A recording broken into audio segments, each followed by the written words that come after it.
Good afternoon and welcome back to the SMILE conference, and I'm here to introduce our final presentation of the day. Chief Francis Kariuki is visiting us from the Lanet of Umoja area of Kenya, a very rural area.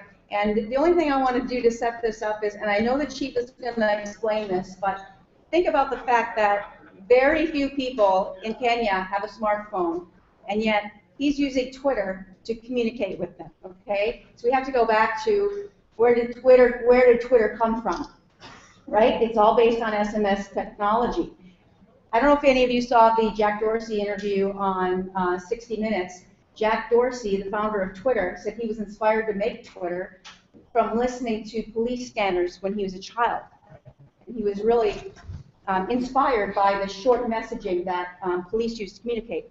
So I always tell my audiences, you have yourselves to blame for this, okay?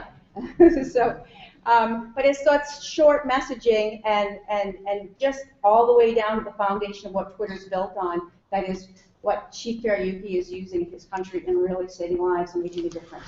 So would you please give a warm welcome to Chief Francis Kariuki.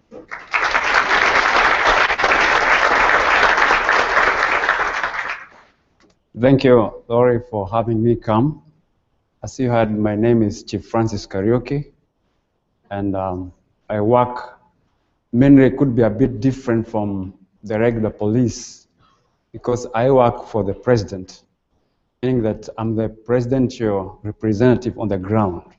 What the president does on the top there is what we do on the ground. Issue to do with security, issue to do with health, issue to do with education, all these things that pertains to human beings. So I'll be talking around things, and I also want to thank Rory for having me come. As somebody said yesterday, we met with Rory in the internet.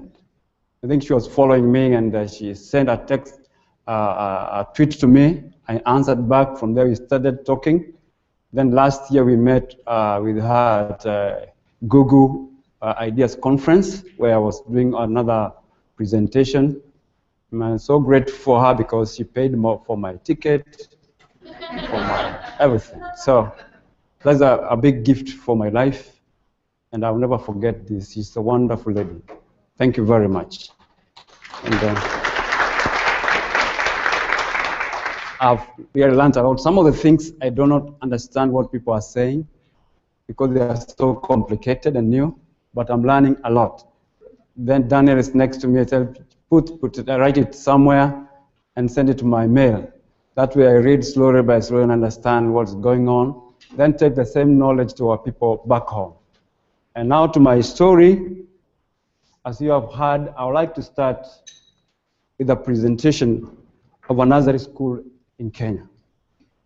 How important Twitter has worked to save life. You can see at that corner over there, right? Like at that corner over there, you can see some kids, right? And behind it, there's a red post. Behind those classroom, there was a guy who had kept some bees. It was a beehive. The previous night, that guy had just harvested honey. Then the kid came to school, oblivious what had happened, started running around the school compound. And the bees were mad. So what they did is that they came to the school and started attacking the children. So you can see these kids between 3 to 5 years. So the kids started screaming all over. And then the teachers were desperate. They didn't know what to do. Then they made a distress call, sent us text message and said, in Swahili, tafadhali chief, nyuki wanawavamia watoto hapa Lanet Umoja. Translated down there, please chief, these have invaded Lanet Umoja nursery, please help us. I asked them, what do I do? They told me, please send the message out and tell the parents to come. So that's what I did. I sent the message out, and I told the parent, please, bees are killing the children at Lanet Umoja preschool, run there. And I told them, when going there, please carry some blankets. You want a blanket for? So that at least they could cover the kids and run away with them. So me and my friend and the head teacher of the school, I got there what we'll do, we'll pick like 5, 10 kids, throw them in a car, and drive them away. And there were about 500 kids in this school. So then the parents also came in a big number. So we were able to save. I was stung all over my face. It took a whole week to get all the stings outside my face. So from there, we took the kids to a hospital. There's a clinic closed there, and they were treated. One kid was totally affected. In the process, as we were getting the kids to the hospital, the guy who was helping me with the other car also fainted. What do we call it, to pass out? He fainted.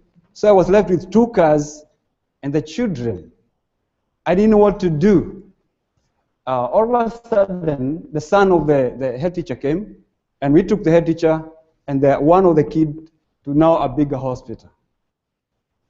The head teacher was treated. I took them home. When I got home, I could also wake up. I couldn't wake up from where I was because of the poison from the bees. God gave enough grace for me to help everyone else. But when I got home, I could not be able to eat. I could not wake up.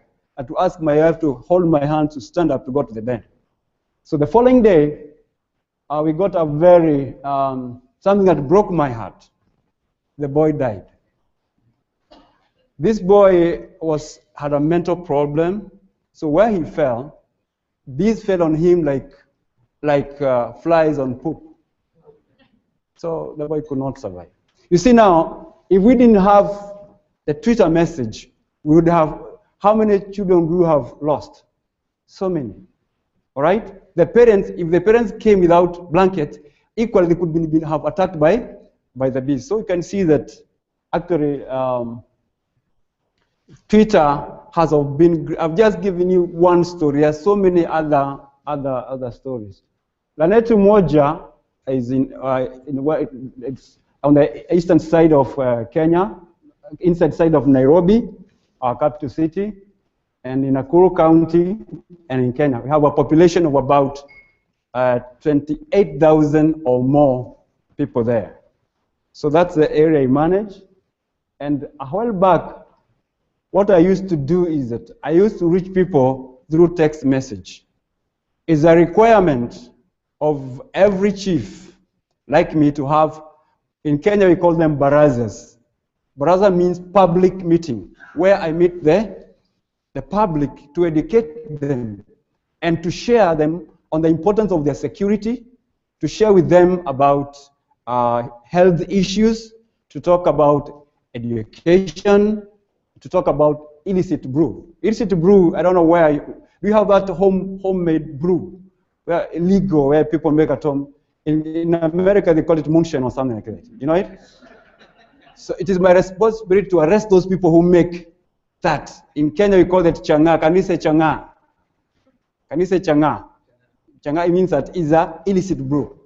So it's my work also to educate the people against that moonshine there. Before I came last month, it killed 100 people. People took it, and there was poison in it, killed so many people. It's also my work to make sure that they are safe. So now, you know, because of the nature of our country, so I have to use my own money to call people, make flyers like that. So I was one posters. I wondering which was the best way to reach my people. That's the time I came across a platform that connects Twitter to ordinary form. From there, life was never the same again. Are we together? Because now I know all of us are wondering, how do the chief communicate with his people and they do not have a smartphone? So this 8988, it's a platform made by one of our networks in Kenya called Safaricom. So whenever I go for a meeting, say today this is a meeting, I'm meeting my people, I'll tell them, take your phone, go to message, write, follow Chief Kariuki, then send that message to 8988. Immediately they are hooked to me. Are you together? The message, follow Chief Kariuki, send to 8988. From there, the message will come back to their phone and tell them you're now following at Chief Kariuki, and you get their message. After that, they tell them tip on how to tweet, and the last message will give them the last tweet I sent. That's how I said, when I discovered that, the first people I did is that I called my wife, my son, and my daughter, and I told them I've discovered something. And my kids today, Daddy, you're funny. You know, they think that old people are not digital, you know? They think they know. So I told them, go to your phone, follow Chief Kariuki sent to it, immediately say hello, and went to the kids at the same time. They were mesmerized. From there, I called the youth, the young people, taught them the same. From there, I called a bigger meeting now and told them I've discovered a way of communication. That you go to tell them, go to message, follow Chief Kariuki, like that. And then from there, we started communicating.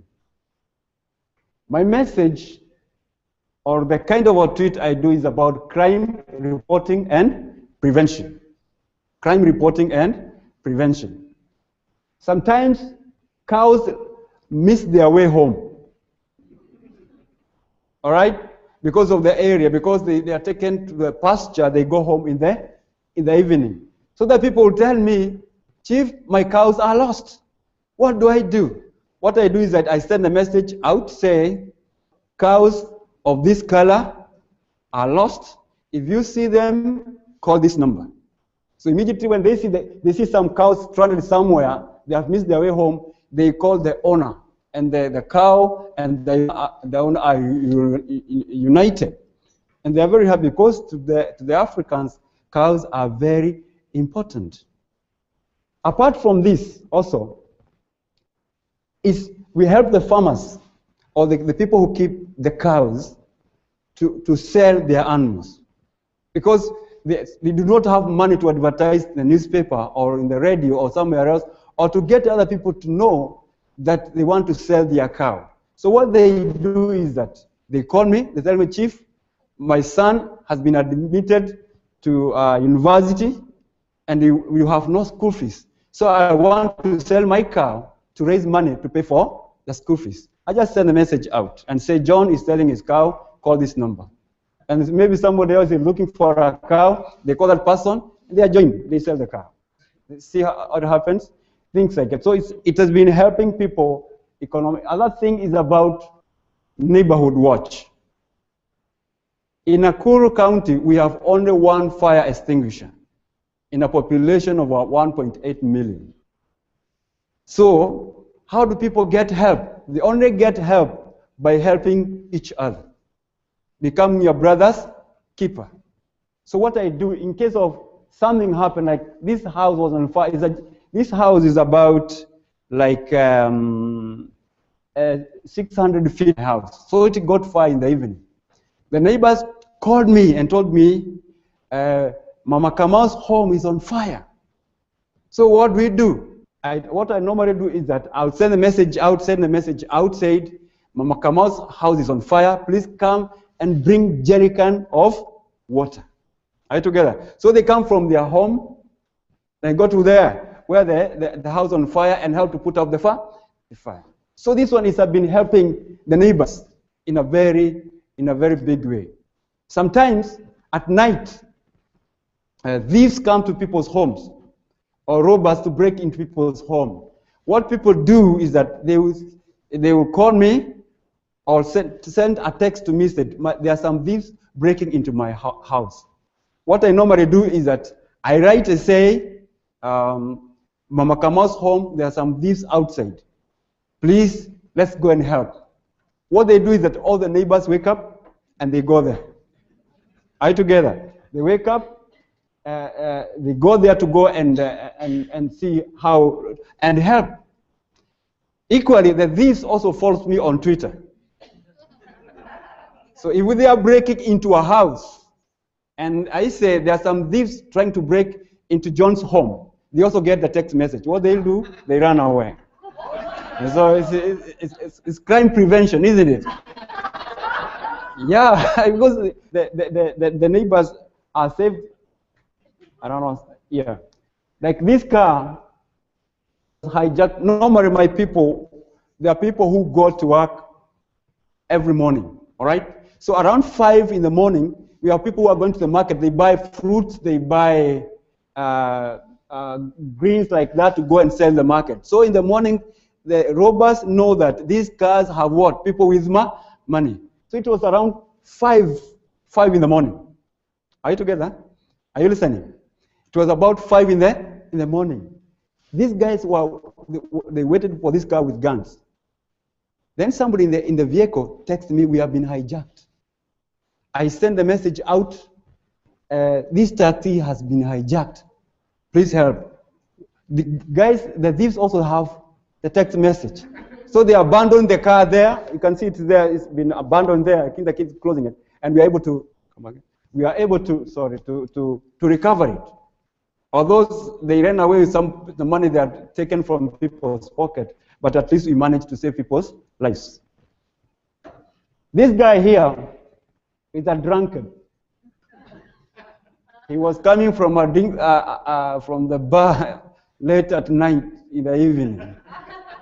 He didn't know somebody had dug a hole. You know, in Kenya, the kind of toilets we have there, we dig holes. They are covered. We call them pit latrines. You have heard about them probably. So somebody had just dug a pit latrine, and this guy didn't know. So he's drunk, going his way home. He fell into a pit 20 feet deep. So, and he was drunk. He called the wife. He said, I think I'm in police cell. He thought he didn't know where he was. And then, after staying for a while, it started raining. So he called the wife again. He said, wow, I think I'm in a pit and I don't know where I am.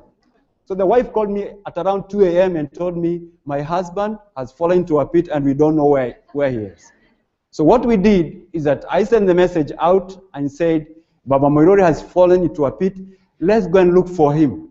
The villagers are very cooperative. They trust me. So they woke up. We went from hole to hole, different places, hole to hole. It took us from 3. We got him around 4:30 a.m. in the morning.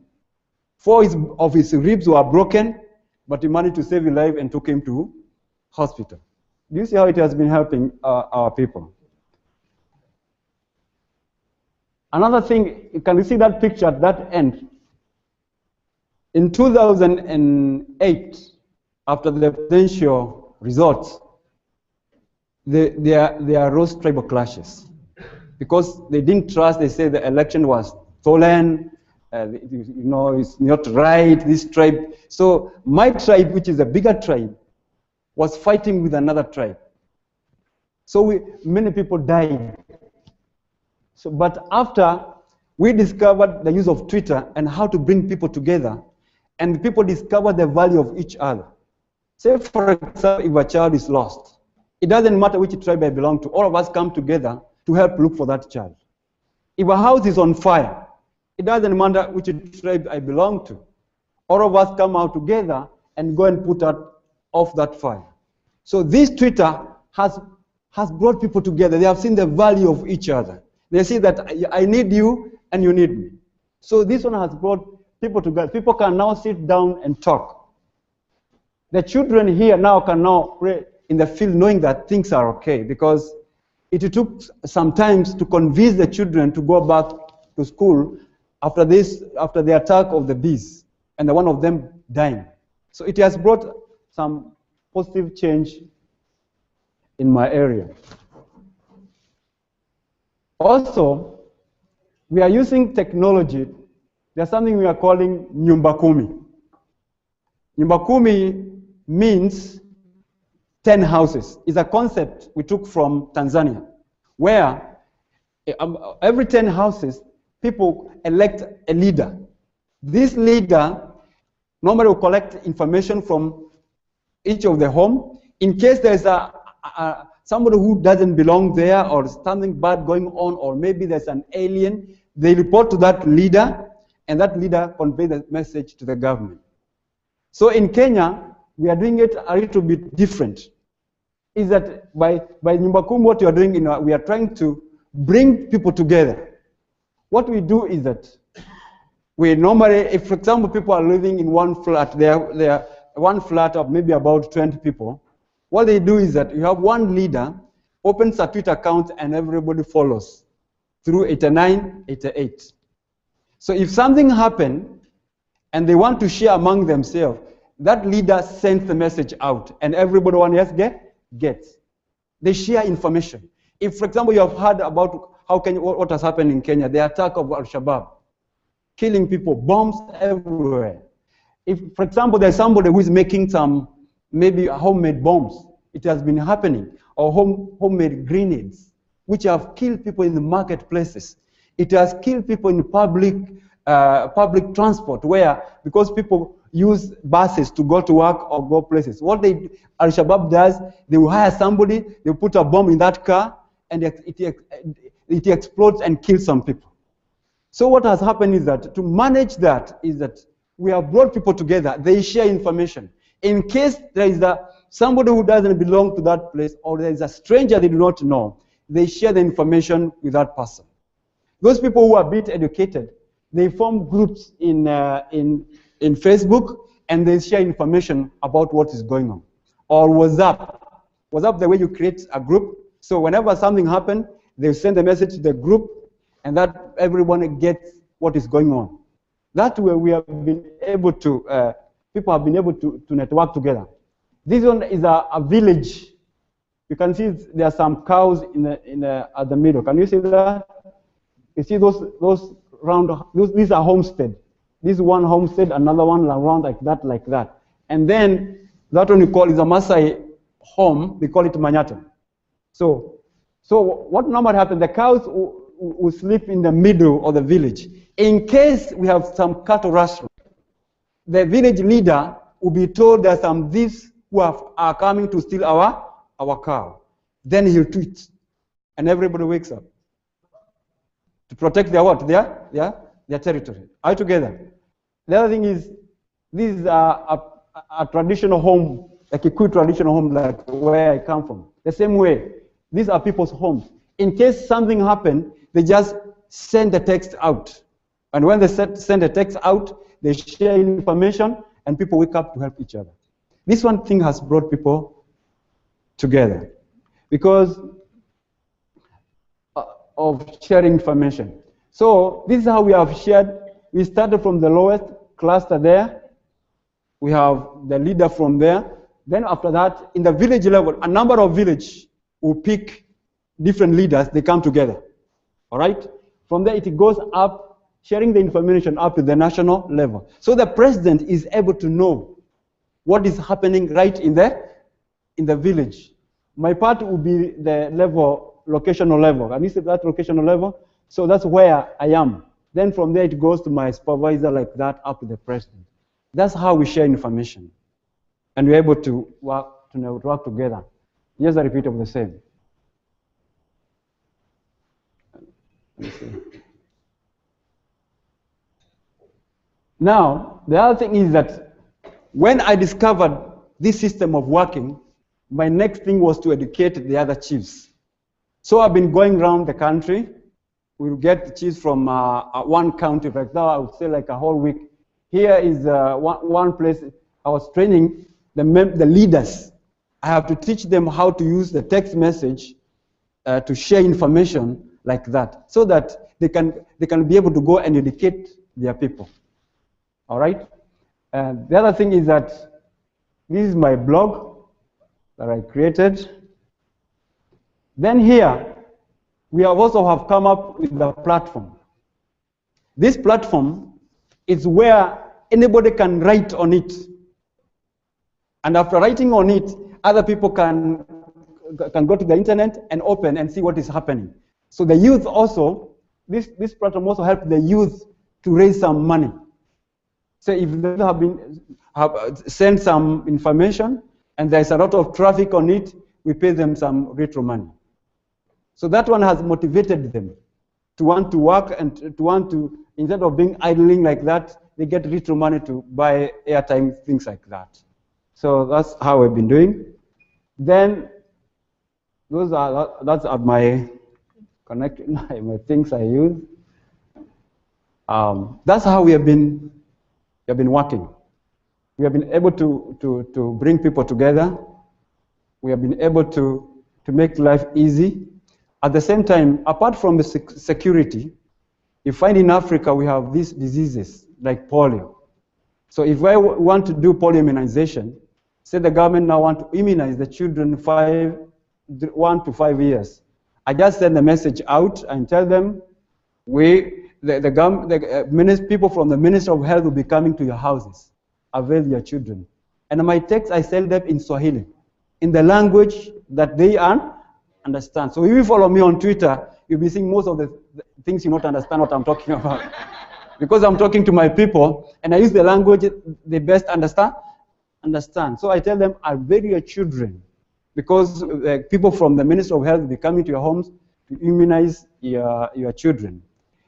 Also, because of poverty also, I read the newspaper. Because when I read the newspaper and discover that there's some advertisement, the government is hiring people, or a certain company want to hire some children. What I do is that I just text, say, read Daily Nation, page this, and check there. There's some employment. So people get employment. Are you getting what I'm saying? So we have helped the people to make their life bearable. The challenge is that the hospital, like in my areas, are very far.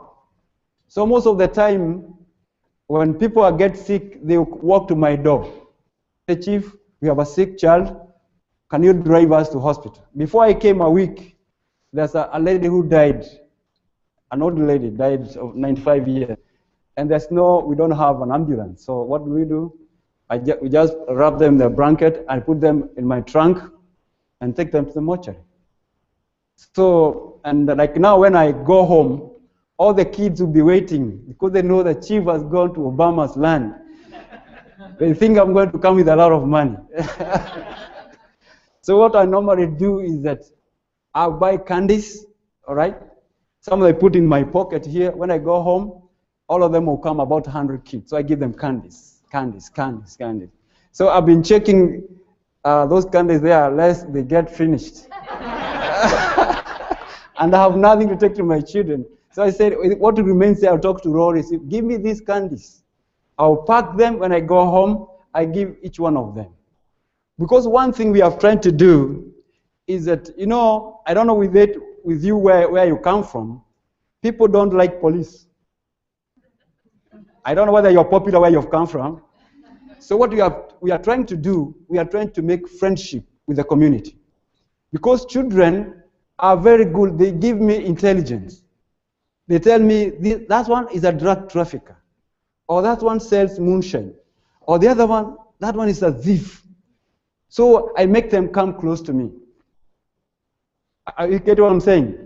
Even the drunkard themselves, when I have a bit of a job, sometimes when I arrest them, I don't take them because I arrest them, put them in my car, and take them to my office and give them some work to work around there.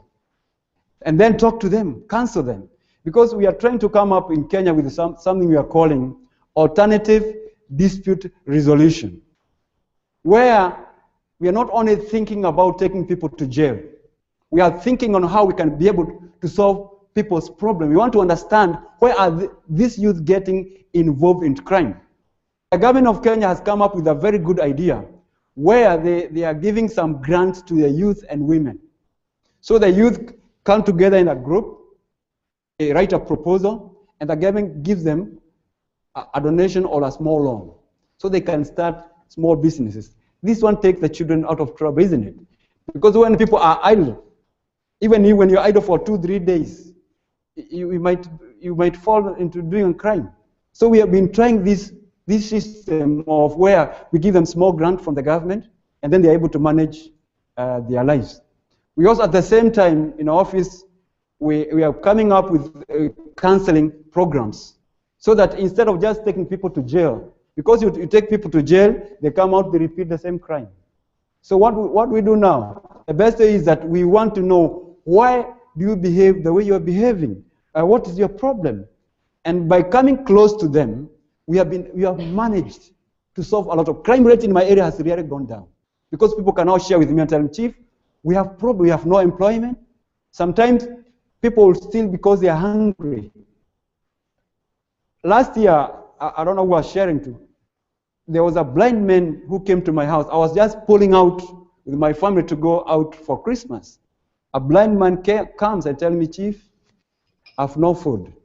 I want you to give me Christmas. That's the language they use. So I have to take the little money I have and share with them. So what I normally do is that during Christmas, I look for some money and make change. So I go visit those lonely people who have nobody to take care of them and give them like 200 shillings. At least they can go and enjoy themselves, things like that. That's what we've been doing, people, and I've seen God bless my life like that. Because I know if I don't go there, they will come. Like now my wife is telling me, people have been coming and asking, where is the chief? They say, they know the chief is not around. They look, say, no, but we can see the car is around here. Maybe he's sleeping. No, he's not around. Because we have tried to manage to bring the people together to solve their own problems. Because I believe, and every leader will say this, that it's not possible to have a policeman for every individual. Is it possible really? What's the ratio of America of the police? 1 to what? The international study, is it 1 to 400 or how many to what? In Kenya, it's maybe 1 to about almost like 800 or 2,000 people. So you can see it's not possible. So what we are trying is that we devise a method where people become their own brother's keeper. We start people, they manage their own security. If something happens, they come together and see the much they can do, and the government is left to do with other retro things. So I think I'll end up my presentation there. If you have a question, I'm here to answer. Is there an initiative to get more phones? Come again? Is there an initiative to get more phones in the hands of your community? Do you know of? The problem is that we don't have any initiative. So people have to work and buy cheap phones, right? The phones we have very cheap phones there. You find that China and other places, they know where to dump their property. So they bring and we buy, no problem. A phone is a phone. Yeah? Here we have smartphones and good phones. There we have very cheap phones. Maybe you got a phone for about $5 or something like that. So because what is joined to the system is your SIM card. So whenever I send a message, you don't have to have a smartphone. Every home now, I'll say that there's a phone, however cheap it could be. So we do not have any initiative. We are trying to propose to the government where or the international community where they can come up with a smartphone that is very cheap that people can afford to buy, so that at least they can get some of these applications you're talking about, make their life better. When I go with my phone and I open it, all people want to come and see. They want to see how the chief's phones look like. Everyone is mesmerized. I couldn't afford this one. I was given a donation by Samsung. I could not be able to buy such a phone myself because my salary is very, very little. But at least, hopefully, that we have any organization in the world to think about to bring these phones to the people, or and the company to be able to manufacture something that people can be able to buy. Yes, sir. Working about Kiva or the Gates Foundation. Come again? Kiva or the Gates Foundation. What's that? Cooking with the what? To get Watchmen. To get funding. We have not tried. I think this is the time I'm starting to go out. Like now, Rory brought me here. We are sharing in the world what we are doing. If somebody, God will touch their heart, and they want to work with us to help the people, we'll be very, very happy. You see, when I was coming, I have not shared this one with anybody because I knew some people might laugh at me. When I reached New York airport, my phone could not work. My phone could not, I could not get to Rory, I could not get to nobody. And now, I didn't know how to get here. Now I was wondering, what do I do? Yes, I can see the address, but how do I go? All the money I had in my pocket was remaining at about $47. So I said, if I spend these dollars eating here, then I don't get, how will I get to the home? But one way or another, when I got to Tampa airport, I talked to another lady and somebody. But I thank Glory because she had already made a plan for me to be here. Others, I wouldn't know how I'll get. You see the connection and the problem people go through because communication is very, very important. I didn't know what to do. Then I went to my room. After eating, I took the trays out, and the door locked itself. I didn't know what to do with myself. What's going on? I don't, my keys are locked inside. I have no shoes. I have no. Then I walked on the other night. I saw a telephone. Another time I called, and somebody came to rescue me. Communication is very important. I think we need to think what to do. Yes. Any other question? What are the products you guys use? What are the minimum requirements? Does it have to be a CDMA phone or smartphone or something like that? Because we have people that turn in old phones to us to use for other things, but we don't have things to give them that out because no one really wants them. Yeah. We have phones that are stationed that people turn in. You might be able to send that. We have phones that fit a SIM card.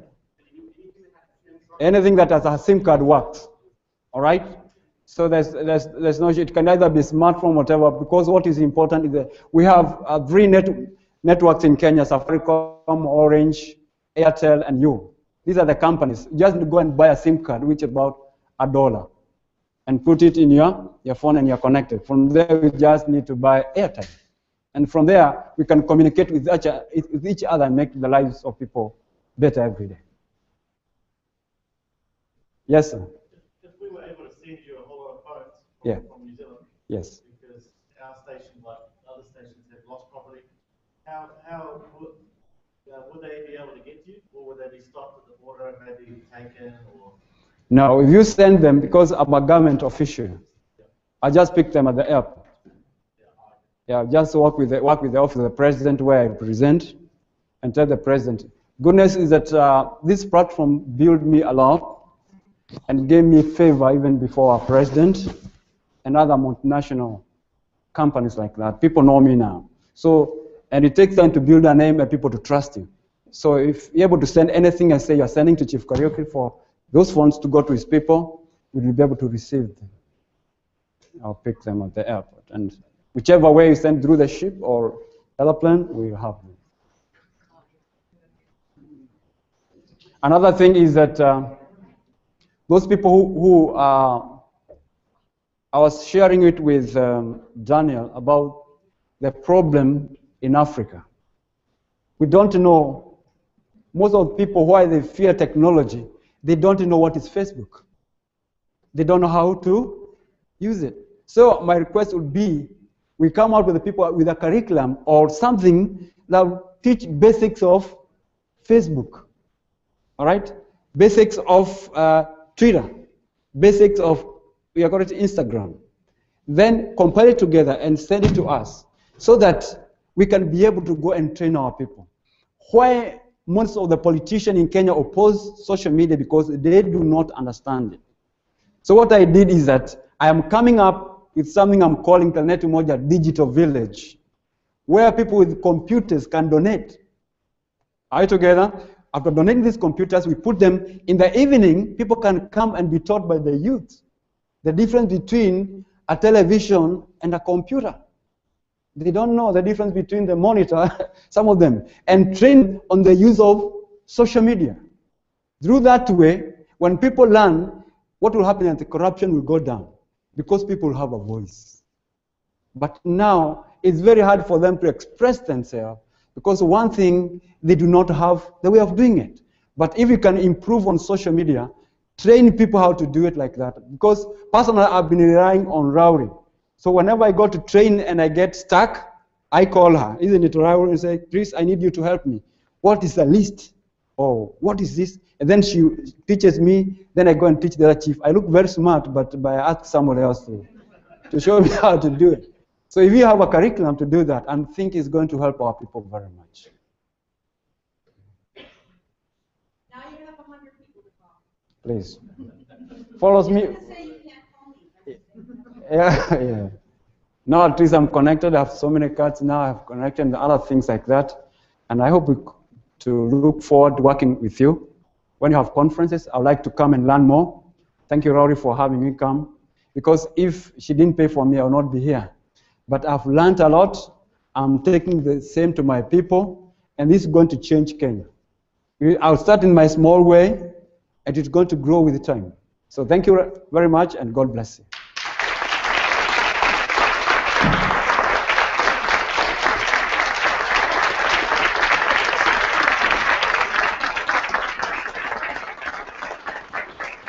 Thank you for coming. Appreciate it. Okay.